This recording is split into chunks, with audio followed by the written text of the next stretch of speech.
The over-under is a betting market that's very popular in sports wagering today, and it's one that doesn't necessarily impact the outcome of each contest where it applies. For example, a team can win a game 3-0 in football, they can win a game 70-0 in football. But that is what makes the over-under so exciting, the fact that even when a game has more or less been decided on the court or on the field, there is still action to be had from a betting perspective. Now, how the over-under works is that sportsbooks set a total for each game. In football, you might see a total for a game of 40.5 points, for example. And your job as a bettor is to wager on whether you think the combined score of the two teams will go over or under that number. In this example, 40.5. Now, you may be asking, well, how would I know how many points are going to be scored in a football game, basketball, baseball, whatever the case may be? And there are a lot of ways to start to figure that out. Of course, nobody can predict with 100% accuracy how many points are going to be scored in a game. They would have their own private island by now. We'd probably never hear from them again. But as far as predicting how many points, how many goals, whatever the case may be, will take place, will be scored in an upcoming sporting event, there are some ways to figure that out. Statistics are always there to help us figure out the over-under market. Now, I use spreadsheets and mathematical formulas to figure out where I think those numbers are going to lie. But if you don't have the free time or aren't as big a nerd as I am, that's totally okay. You can look at statistics like points per game, field goals attempted in basketball, pass completion percentage in football, to get an idea of not only how efficient teams are offensively, but how quickly they play their sport, right? A team that takes a ton of shots in basketball and moves very quickly is likely to score more than a team that moves very slowly and takes fewer shots. A team that is more efficient offensively in football and runs more offensive plays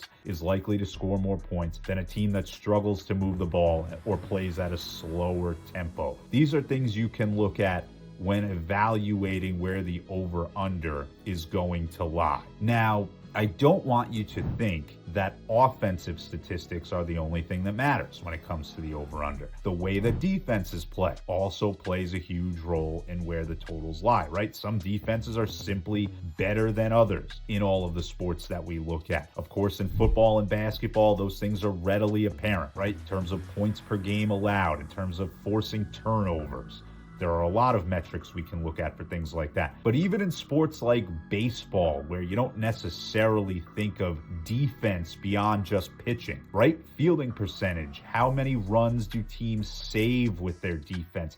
There are so many numbers you can look at to get an idea as to where the total is going to end up in a game and to potentially get an edge on the sports books. Now, there are a few things that bettors should think about, right, when they place over-under bets. And the biggest one, the number one thing that I stress to bettors at all times is, look, the players on the field don't care about your over-under bets, okay? Players are out there to do their job, to do the best that they can, to either help their team win or play whatever other role to which they have been assigned for their respective teams, which means if they go out there and score and ruin your under late in a game when the game has already been decided, that's something you need to live with as an over-under bettor, right? You can't get upset about that sort of thing. Conversely, if a team struggles to score for a period of time, especially at the end of a game when backups are on the court or on the field, that's something you have to take into account when betting on this market. There is inherently some risk involved when you are